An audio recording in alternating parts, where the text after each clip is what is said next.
Hey everyone, thanks for watching Nibbles and Flicks, a podcast for Snacks Me Cinema. I'm your host, Jeff Fried. In this video, we're going to be munching on the movie 28 Years Later, The Bone Temple. One thing about this film I like is how they structure the story of this film. You kind of get two stories that's going to collide towards the end of the film. You get one side where you get Spike, who's being forced to join Jimmy's cult while they're trying to bring all this evil, mayhem, and chaotic to the world. And is trying to bring as much destruction as possible into this world, trying to do this for a higher calling or a higher purpose. And when you get also another story, where you get Dr. Kelson, who's trying to figure out if one of these effective, which is the alpha of Samson, is there any humanity left in these things? One thing I really wasn't really expecting out of this film was the humor of this film. There's dark, witty comedy in this film when it comes to the characters, which I was not really expecting at all. And it doesn't go goofy at all. Like, it's hit it at the right time where there's a very intense scene, there's things going on, there could be a conversation, but all this tense is built up. And they do like a real lighthearted joke, a one-liner or something like that. And it's not to come off silly or nothing like that. It's just lighting up the mood that's going on. And I felt like those scenes did a great job when it added humor in those scenes.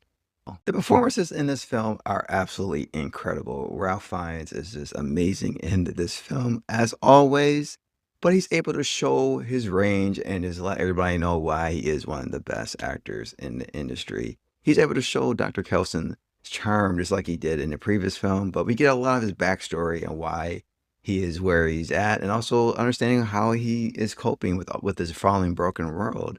But those scenes he had with Samson are the key scenes of this movie that brings a lot of heart into this film. Jack O'Connor as Jimmy Crystal was absolutely fantastic and terrifying at the same time.